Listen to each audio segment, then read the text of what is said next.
So this is the final video for schizophrenia, and we're going to look at something called the interactionist approach. And if you look on the specification, it says you must know the importance of the interactionist approach and a diathesis stress model. So the interactionist approach states that the development of schizophrenia depends on two things. One, biological factors, so genetics, neurochemistry, etc., and psychological factors. It's an interaction between the two, an interaction between biology and psychology. So the diathesis stress model is really important in this theory. And diathesis basically means vulnerability. And stress means negative psychological experiences. So it's an interaction between these two things. You've got to be vulnerable and you've got to have stress involved in order to trigger schizophrenia. And both are needed in order to develop this particular condition.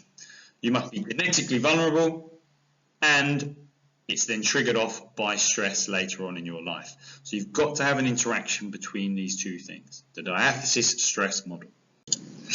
So we're going to look at both parts of the diathesis stress model first. And first we're going to look at the diathesis part. And this is all related to genetic vulnerability, which is supported by a number of twin studies. When we were looking at genetic explanations for schizophrenia, we looked at a study conducted by Joseph. And he pulled all the data together for the schizophrenia twin studies and found that the concordance rate for monozygotic twins was 40.4%, whereas for dizygotic twins, it was only 7.4%. Remember, if we've got a higher concordance rate for monozygotic twins, it indicates that there's a genetic explanation for the condition. However, in 60% of the cases for monozygotic twins, where one twin is diagnosed, the other one does not meet the criteria for schizophrenia. So 60% of the time, they don't meet the schizophrenia criteria, which suggests that the environment must play a role. It can't be purely genetic. It can only be purely genetic if that concordance rate was 100%. So there must be other reasons why schizophrenia develops in individuals.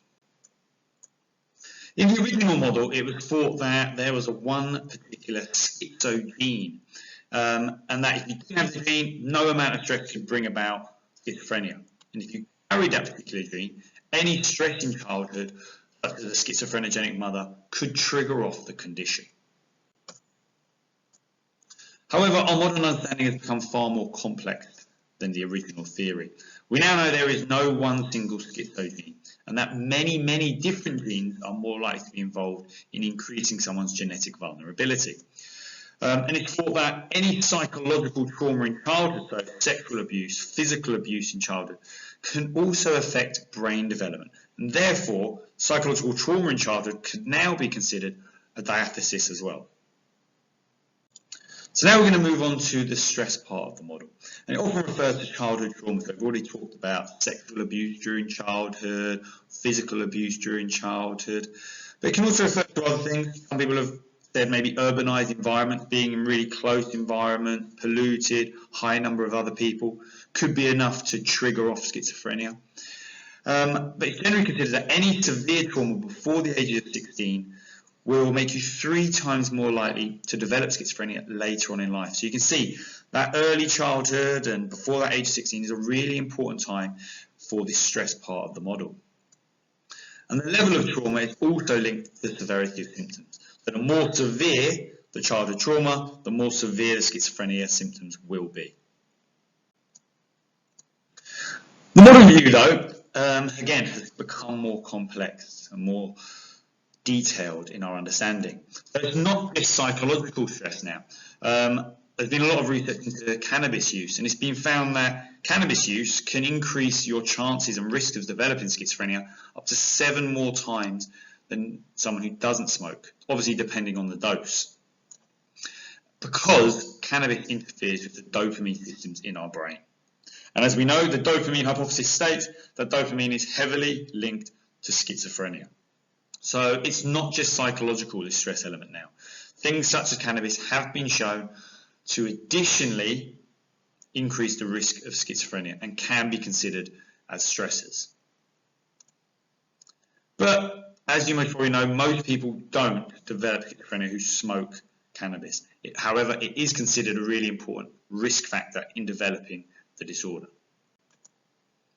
There is an additive nature of this diathesis and stress. So you can have very low levels of vulnerability, but if you have a major stressful event in your life, you go on to develop a disorder.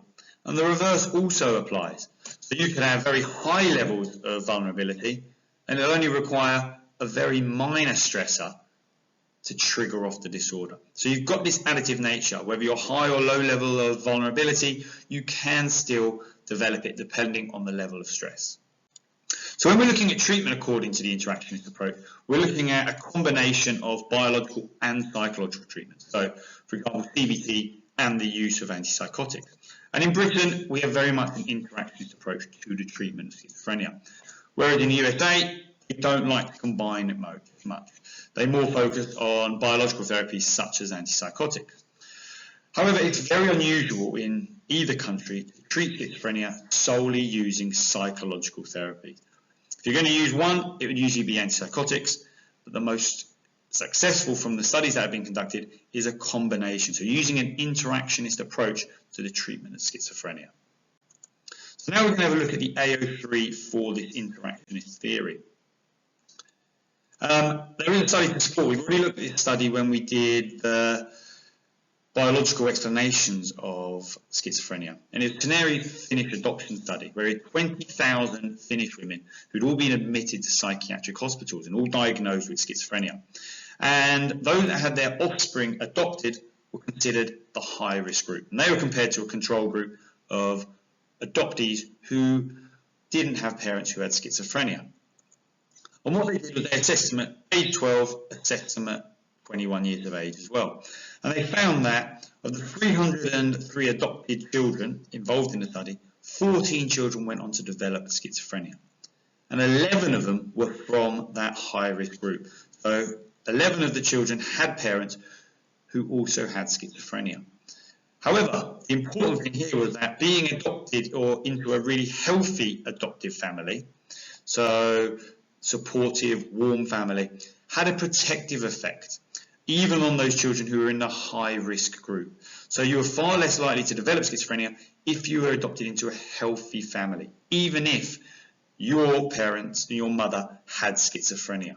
So the conclusion is that genetic vulnerability and family-related stress are both important in developing schizophrenia. But there were issues with this study. For example, when they were assessing the family functioning of the adoptive family, they only assessed it at one point in time, when that child was adopted.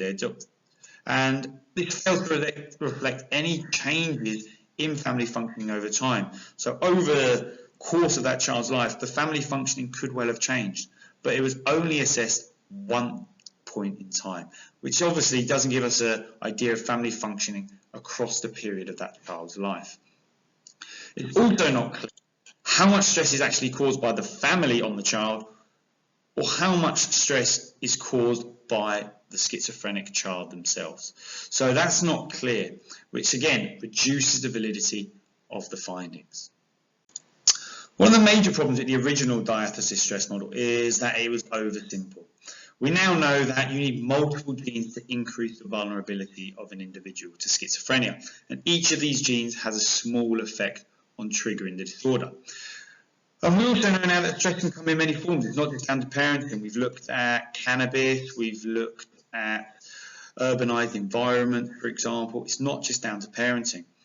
And loads of studies, such as Houston's, have found that sexual abuse in childhood and cannabis can both be triggers of schizophrenia. But it's clear that the original model, where it was the diathesis is biological, the stress is psychological, isn't quite accurate.